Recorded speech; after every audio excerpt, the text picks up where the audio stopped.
fine. They show proof of reserves, but what are their liabilities? It's hard to know. So people really just take you at face value, and they have to trust that, like, oh, other people are invested, so I guess I'll jump in too. And that's why the celebrities are important.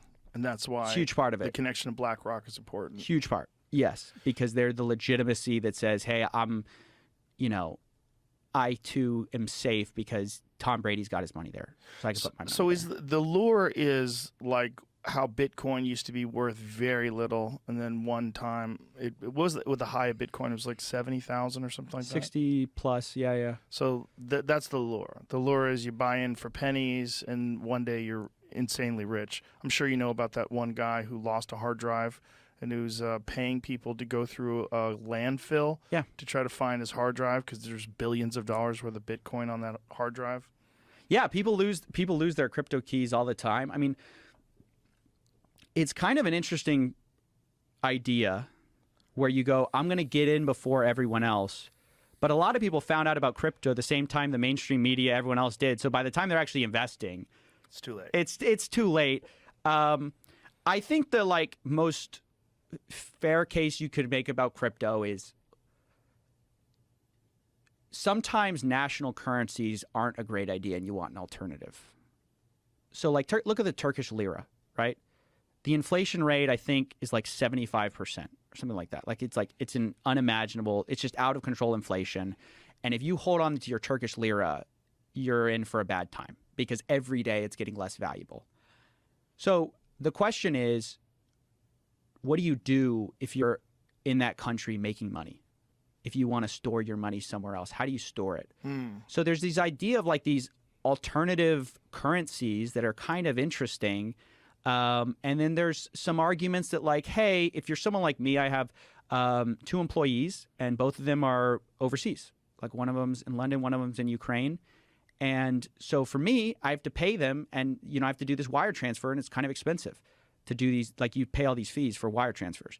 So the idea is okay, well, if you have crypto, those wire fees can go down. And instead of taking, maybe a day or something, it'll take 5 minutes or 3 minutes. So I don't want to give off the idea that there's nothing here.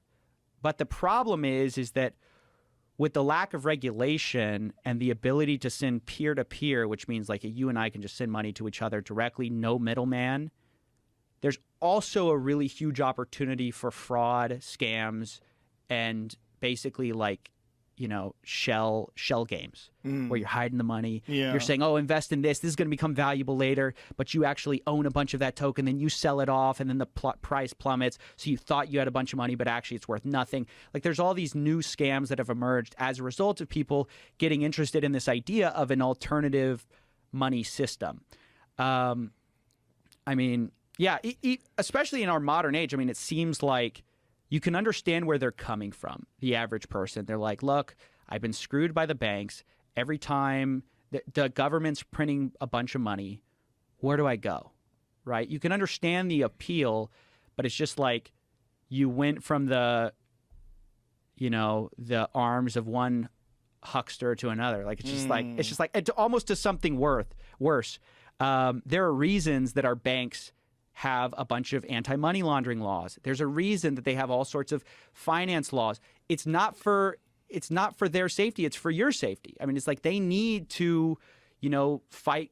One of the best ways to fight crime is at their wallets, take away their banking. And crypto has just really revitalized that because, now if you're some criminal, laundering money has just never been easier. Instead of taking $100,000 across the border or wiring it where it can get held up by a bank, now I can just send you $100K. It's going to take me 5 minutes. So that's why when people kidnap people's data and things along those lines, they like to get paid through crypto. Ransomware, yes. Yeah. Yes, 100%. Because before it was okay, you need to use Western Union or sort of one of these these places where you can kind of send money without too much scrutiny. But even Western Union has been they've been getting kind of pinched a little bit, hey, you guys got to stop allowing all of this. But in crypto, because there's no middleman, because there's no one who controls Bitcoin, no one can say no to a transaction. Now it's like there's nothing to stop you from sending that money, and then you can take that money and you can send it to what's called a mixer, which is this like fancy language for a way to like anonymize your transaction. Like you put $100,000 into this little mixer, and then it sends $100,000 out later, and nobody knows where that money came from. What is a mixer? How does it work? It's interesting. So the most famous example is Tornado Cash. They've recently been shut down, but the idea the idea of putting your money into Tornado Cash. Yeah, it's wild. Is there a better analogy for losing your house? You know what's funny? Yeah.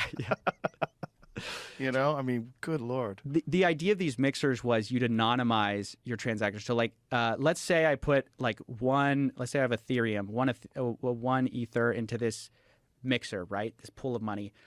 A bunch of people are putting one Ethereum into this thing. So all this money's going in, and then you basically wait. And as you're waiting, Ethereum's going out everywhere. A bunch of people are withdrawing, right? Because they're also taking their money out. Right. By the time you withdraw, there's nothing tying your Ethereum to your particular address to like this random external address because you send it to a different one. So before, it's like if I send you $1 and then you send that dollar on, we can easily trace that back to me, right? It's like here. But if I send $1 to you and everyone's sending you $1, and then you're sending $1 to all these other wallets, that it's impossible to know which of those new wallets my dollar's from.